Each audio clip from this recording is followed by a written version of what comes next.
Hi everybody, my name is Kathy Britton. I am a National Vice President and Independent Consultant with Arbonne International. And here with her is Sharon Murphy, Executive Regional Vice President with Arbonne International. And I'm Di Zek, ERVP, Executive Regional Vice President here in Palm Springs, California, saying hi to everybody out there in the UK, Australia, Canada, and the US. And Absolutely. Patricia Hawkinson, Regional Vice President with Arbonne, and a special hello to my teams in every country too.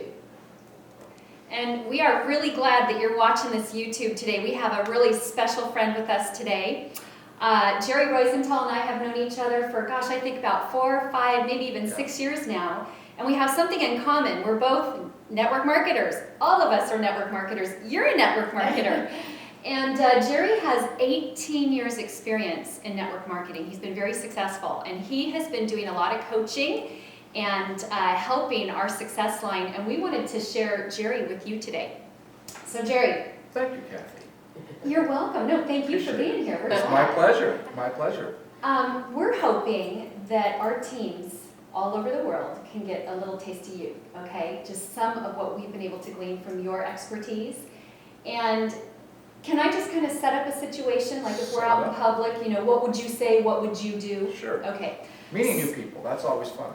That's what we have to do in this business, right? That's always fun. Okay. So let's say, what's something we all do? We all go out to restaurants to eat, right? Common place to meet lots of new people. Right. And let's say you've got a really good waitress or server that comes up to your table.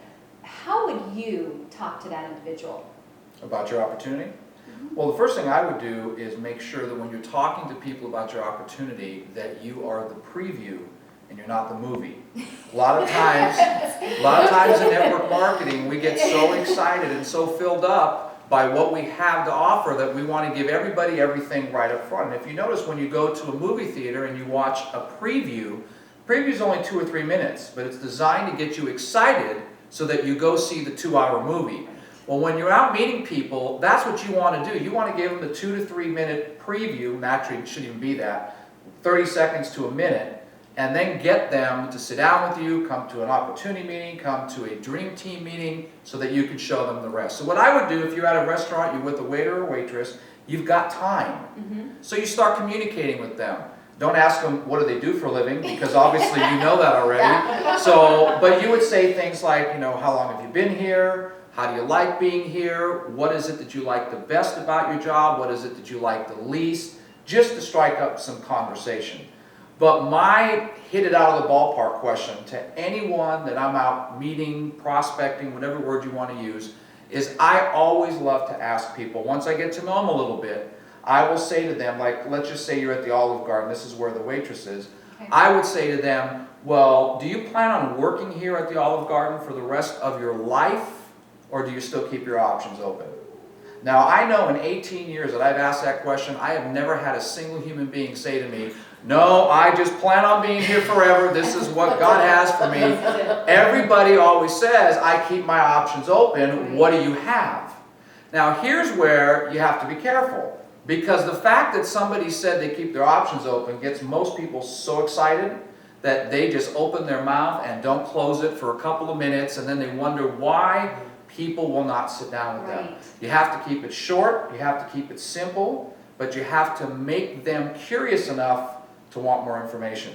So over the 18 years I've done this, I've come up with lots of scripts. I've trained my own teams, see what works, what doesn't, and this script worked the best of anything. It got me results almost every single time. So when you ask someone the question, do you still keep your options open? They say yes. Then you say, well, let me ask you something. If I could show you an opportunity that would double or triple your income, give you the opportunity to control your own time, and never have to worry about being laid off or fired, are you the kind of person that would be open to exploring an opportunity like that? Yes. And see, the key is to that question is you have to ask, are you the kind of person? Don't ask them, are you interested? What do you think? Because the number one reason people don't prospect or meet people is they don't like rejection. So instead of saying, do you keep your options open, are you the kind of person that keeps your options You can open. also say that too. Are you the kind of person that keeps your options open?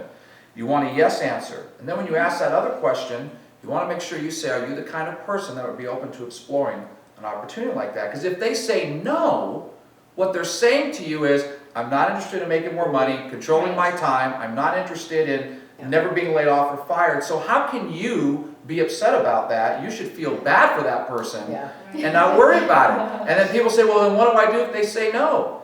Do you know anybody? And would you like to try a sample of our products? And just transition it that way. If they say, you know, yes, I'm that kind of person, great. Then why don't we exchange numbers? Let me give you a call outside of work. You know, you're working right now, I don't want to cause any conflict. We'll set up a time, we'll get together. Always exchange numbers. Right. I love Never that. ask somebody, don't say to somebody, well, give me your cell phone number. Don't ask them that. Say, let me exchange numbers, because guess what they're going to give you anyway? They're going to give you their cell phone number, but don't ask them directly. And then if they ask that infamous question that just freezes a network marketer, which is, what do you do? What is it? You've got to come up with something very short, very concise, right to the point. In your business, I'm in financial services, so in your business, being in health and wellness, you could just say something like, well, I'm in the health and wellness business, and you know, wouldn't you agree that looking great and feeling better is what most people would like to do today? Yes, great, and you will absolutely love what we're going to show you. Let's exchange numbers and we'll get together. And keep it that simple. And if you just memorize that script, it just becomes second nature, and it just comes out over and over, and it becomes easier and easier, and before you know it, it becomes a game. You know what I love about it is instead of asking somebody for their number, sometimes we have difficulty doing that. You're exchanging, you're offering to exchange numbers, and it just makes it easier to get that individual's number. Well, they feel that, well, you're giving them something, Yeah, so exactly. it's easier for me to give you something. You're not Right. just saying, give me your number. And here's something I've also learned, is that if somebody says, well, give me your number and I'll call you, don't fall for that trick, because 99% of the time, They won't. if you don't have their Yeah. number, they are never That's it. going to call Yeah. you. Yeah. So that's why I always ask to exchange numbers. Right. And if you keep it simple like that, then what you're doing is you're being the preview. You're getting them a little bit curious as to, okay, well, I don't know what this is, but it kind of sounds exciting. And then you're going to get them to whatever the next step is that you want to do, and sit down and show them the opportunity and let them judge for You themselves. leave them wanting more. Just like a preview at a movie theater. Right. Same exact thing. Awesome. Works every time. I've heard you call this rejection proof prospecting. Yes. That's how well it works. Yes, because it's impossible for someone to be rejected doing this. Because the only person who's going to feel rejected is the person that says, no, I'm not interested in making more money.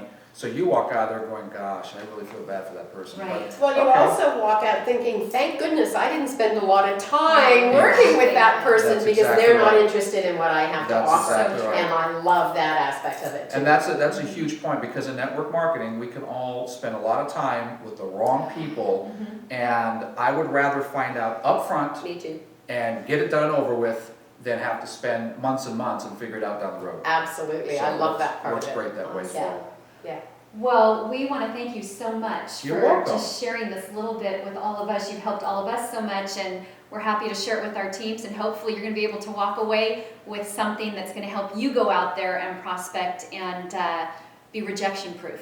And can I offer one little thing, and this is something that I heard on a training, I think, and that was somebody said, prospecting sometimes has a negative connotation all on its own.